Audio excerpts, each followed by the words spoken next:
back to another video, specifically a second installment of a shadow work status update. In this update, I am talking about Chiron. So I recently found a playlist of videos by Molly McCord, I've linked it in the description box for you, where she goes through meaningful astrology transits for each decade of life. So what happens in the first 20 years, what happens in your 20s, 30s, 40s, 50s, on and on. So I watched at least all the episodes up till 40s for sure. And I especially enjoyed the ones for the time that I've already lived. That was probably the most impactful, especially the 0 to 20, because in there she talks about your first Chiron transit, which is your Chiron square. So that is, she gives a range of 10 to 13 years in the video and talks about how Chiron has an irregular orbit, meaning that like some other planets, especially the far out ones, like they can spend a long time in some signs. Like Chiron spends 8 years in Pisces and Aries, but only spends like a year in Virgo and Libra. So there are way more people on the planet, you could say, with Aries or with Chiron in Aries and Pisces than there are with Virgo and Libra, because Chiron's just not there very often for very long. So because of that irregular orbit, she says your first Chiron event is between ages 10 and 13. And that immediately rang a bell for me because age 12, my 7th grade year, was a living hell on earth. It was the worst year of my life. It was the beginning of my depression. I had a really difficult experience. And so I'm like, okay, first Chiron event. Chiron's the wounded healer. I need to make just a whole Chiron video for anybody who's not already familiar. But Chiron's the wounded healer. And so when we have Chiron transits, it can be extremely painful. It's like that wound that Chiron represents is being brought to the surface for additional healing work to be done specifically around that wound. And for what your wound looks like, we look to the sign and the house where your Chiron is in your chart. And so for me, that's Chiron in Gemini in the 3rd house. And that is where, as I'm listening to her podcast and it's, age 10 to 13 is your first Chiron square, I'm like, well, let me just go back and look. It was when I was 12, was that my Chiron square? And so I pull up the chart and I pull up the chart for 7th grade and use the dates and basically the date for whatever year that was. And I look at it and it was not my Chiron square, which is supposed to happen between ages 10 and 13. It was my Chiron opposition, which is supposed to happen in your mid-20s. So at age 12, I had my Chiron opposition, and at age 8, I had my Chiron square. And these ages were extremely difficult for me, extremely, like questioning, do I want to continue living, kind of difficult level. And that now makes so much more sense when I look at these Chiron transits in my chart. And thinking back to Chiron being the wounded healer, it's this part of us that's really tender and sore and painful. And Chiron in the mythology was never really able to heal himself fully. He was only able to discover medicines that helped him to feel better. And in discovering those medicines, he also was able to heal a lot of others. He was able to share those medicines with others. And really, there's part of human nature, and this is why we have the Chiron archetype. There's part of us that when we climb our way up out of suffering, we naturally want to share that with others. We want to help others feel better when they're going through pain similar to what we've been through. So with Chiron and with our Chiron square, it is the very first time this wound gets brought to the surface for us to experience. And so for most people, that happens during middle school. And for me, it just happened to happen early because I landed my Chiron like right at the beginning of the speedy part of the wheel. Apparently, I was here for the accelerated program. Like the Chiron opposition is supposed to happen in your mid 20s because the Chiron return, when it comes back to where it was when you were born, happens at age 50. And that's for everyone because it takes 49 years for Chiron to go all the way around the wheel. So everybody has Chiron return at age 49. So your opposition, where it's at the halfway point, Chiron's exactly opposite in the sky where it was when you were born. That is supposed to happen in our mid 20s. And think about that. I mean, lots of people are getting married. They're looking for that deeper security. They're getting serious in their work. I mean, the mid 20s in general tends to be kind of a turning point for us, especially late 20s where we come up with our Saturn return. So our 20s are where we grow up a lot. And part of that is supposed to be the Chiron opposition. And for me, that happened when I was 12. So that just answered so many questions as far as why I had to live through that 7th grade year, what the point of it was. And with Chiron in Gemini in the 3rd house, there is such a real focus around communication, and not just communication, but effective communication. And I feel like what I learned out of that Chiron opposition was that words are weapons. So like when you launch words out into the world, they send ripple effects of either constructive impact or destructive impact. And words are a lot like karma. It's kind of like a boomerang. Like you launch these words out into time and space and they come back to you tenfold, a millionfold, maybe even. Because what happened in my bullying experience, which this makes me sound bad, but I'm going to tell you the real story. I started it.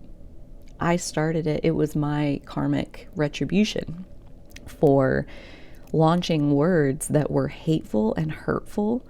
And I recognized this person's insecurities, and I used those to craft extra sharp insults towards them.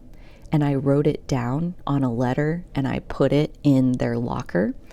And the pain caused by that letter led that person to make a joke in front of a group of about 30 of our classmates.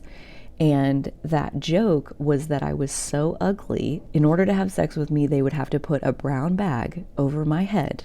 And the 7th grade class called me brown bag for the rest of the year. And every night I went home to my mom and I cried. And I cried and I begged her to change me to a different school. Please, please, please, please, please, please, please, please.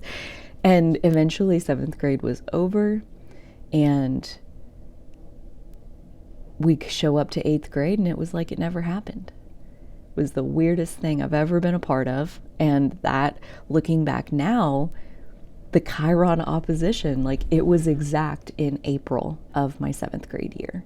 So for the entire year of 7th grade, it was in Sagittarius. Chiron was building to the end of Sagittarius where it could be exactly opposite my Chiron. And while it was exactly opposite my Chiron, it's sitting right on top of my 29-degree Saturn and Uranus in Sagittarius. So Chiron in 7th grade rocked my world. I did basically like what that means then is I did the first half of my healing journey by age 12. And then I have until 50 to do the back half of my healing journey. And I mean, I know that that's how I wanted it. I know that that lesson of you can't talk to people like that. You can't say things like that to people where you know that you're causing pain with your words. Like, I mean, the fact that I even did that to begin with is hugely misguided. And I've spent time focusing back into what even brought me to doing that in the first place. And that's a conversation for another day. But the effect, the boomerang, you throw a pebble in the ocean and a tidal wave comes back on you. It's a powerful learning experience. Words are weapons. They can be weaponized. They can hurt people. They can leave real damage on people, and damage that can take the rest of your life to heal. The body image issues that I already had that were exaggerated by what I went through in 7th grade, like, I am only just now coming out the other side of that in my early 30s. So words are powerful. Words are not to be taken lightly. We are not to be saying things that we don't mean. Things that we don't believe with our whole heart are for our own highest good and the highest good of all. If that's not what we're saying, then stop saying it. That's been a personal life lesson, and it has me learning this lesson of sometimes no response is the best response. If you can't communicate love, then stop trying to communicate, like it's like the rumble strips on the side of the highway. Like, what is in bounds of communication that we should be trying to send out into the world, and what is not? And it's just very interesting finding this playlist by Molly and finding that I experienced half of my Chiron healing journey in like the first decade of my life. And all of that fits so well with what I already understood about myself. It adds to my self-understanding, which, if you're well along the way in shadow work, you know that self-understanding, it strengthens your self-compassion. And when you strengthen your self-compassion, you can strengthen your self-love. So self-understanding is such a powerful first step. And that's where this Chiron experiment of finding that playlist, that was probably like a week ago. And in the last week, it's been so interesting because I feel like that Chiron wound of mine has gotten stepped on a little bit this week, and it's tender. It's painful. It gets your defenses up immediately because it hurts. So a good way to recognize your Chiron is defensiveness. We don't feel the need to defend ourselves when we feel secure. So, that insecurity it's scary, and it is so natural to get defensive about things. Doesn't mean, though, that you have to take that defensive and dump it back on the other person. And that's where, this is such a beautiful experiment. I know human design, they call it an experiment. I personally look at astrology as an experiment too, with understanding. Like, does it help you understand yourself? Does it help you understand the loops of events that you seem to manifest over and over and over again? Communication breakdowns, communication issues where I am misunderstood, or I feel like I've been misunderstood, where I feel like I said something, 2 + 2 = 4, and the other person was like, actually, you're wrong, because 2 + 2 = 4. And it's like that. It's like, didn't I say that? Isn't that what I said? I know that. I know that 2 + 2. And then you go back inside yourself and you're like, what did I say? Do I think 2 + 2 doesn't equal 4? No, I know that. Like, it has you questioning your freaking sanity when that happens. And that's happened to me twice this week. And I feel like that's not a coincidence. That's like so in line with this Chiron and Gemini, Chiron in the 3rd house, like issues with communication, issues with feeling like you could ever effectively communicate what goes on inside your mind. You feel like you're so complicated and so complex that nobody's ever going to be able to understand. And that has been part of the pain that I've dealt with in my life, is feeling misunderstood. But it really does lead back to feeling like I want to understand myself. And if this other person doesn't understand me, that's okay. That's really nothing that I can control. I can't control what their experience is. I can only control what my experience is. And I know it hurts a lot less to be misunderstood when I understand myself clearly. When I know for a fact that I said 2 + 2 = 4. So if that person needed to go through the process of of creating a statement where they explain how, what I said was incorrect, but that over here 2 plus 2 actually equals 4. They gained clarity out of that. That was a deepening of their own process to have to feel like they needed to respond in that way. They got deepening clarity by putting their thoughts together like that to me. So I know that it only bothers me because I'm out of balance a little bit. I'm here with looking to be understood by somebody else instead of anchoring internally to understanding myself. So I know that when my Chiron wound gets stepped on, personally, my medicine for my Chiron in Gemini is journaling, is to get in my journal and tell my story, tell my beliefs, tell my perspective, tell what I think happened, tell my side of it, and get my side of it clear inside of myself so that I feel like I understand what's going on with me. And from there, I don't take responsibility for what other people understand from what I said. If I say 2 plus 2 equals 4 and they don't hear it that way, there's literally nothing I can do about that. And I think it is the Chiron in Gemini, maybe a little bit my Leo moon, that is just really sensitive to people not understanding. But the medicine, as far as what I've found so far, and especially if you have Chiron in Gemini, I would love to hear your take on what the medicine is. But I think it's soothing ourselves with understanding ourselves, remembering that it's really more important that we understand us than other people understanding us. Because if we understand us, then we can guide ourselves to show up in the world effectively. We can navigate our path effectively. And that's ultimately, at the end of the day, all that really matters. Other people understanding things, that's really their path. That's their business. That's their process. And something that we don't have to meddle in.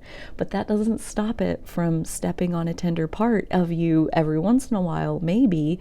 And I know we all have a Chiron, so I know everybody has their tender spot, and everybody has something that when it happens, it steps on it. And there's another chapter, another iteration of figuring out how to make the medicine to apply to soothe this sting that I'm now feeling. So another part of this sensitivity, which I'm laughing because I've come so far with this, this sensitivity is basically my superpower. And I get told by people, not a lot, that's really not the story I want to tell anyway, but it doesn't happen that often, but every once in a while I get told that I just need to care less what other people think. And I've never thought of that, which is funny, I think. Or that I'm just too sensitive to what other people think, and that, I'm discounting or underestimating my own value, my own worth. And again, I don't know that. I know I put too much stock in what other people think. But the how do you quit doing that? That's the part of the process that is healing something deep within my soul. And that's what Chiron represents. That's deep soul healing that we're here to work on. And the mythology of Chiron tells us it doesn't ever fully heal in this lifetime. We can only make it better and better and a little bit better and a little bit better and a little bit better. And I have come so far. Now, when people tell me that I'm caring too much what other people think, I just smile and nod. Because they need to say this as part of their journey. Their journey has nothing to do with my journey. I get to know what I know on the inside. And still, even though I can say that, even though I do know that, every once in a while, it's so easy to forget.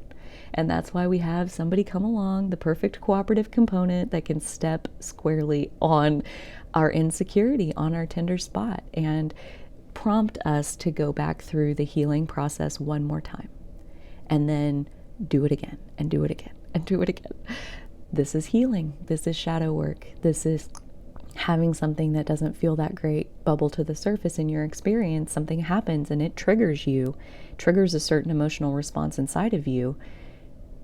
And what you do next is shadow work. How do you help yourself feel better? How do you deal with that? And there used to be a part of me that would call up that friend and I'd vent it. I'd tell them my story and I'd tell why that person was so out of line for saying that and they never should have said that to me.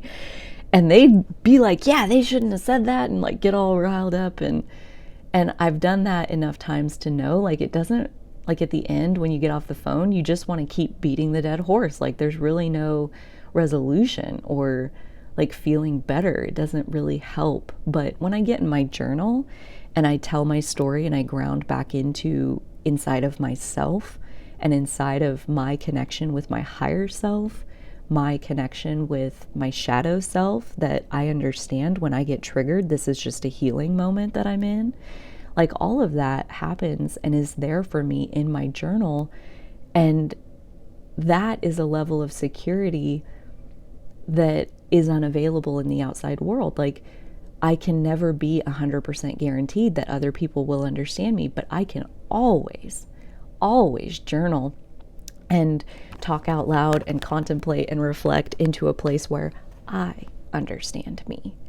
So I hope this helps. I hope this is maybe giving you some pieces. Your example could be totally different from mine, but the pattern maybe is the same. I would love to hear from you as far as if you have spent time with your own Chiron placement, the wound, and what is the medicine, all of those things.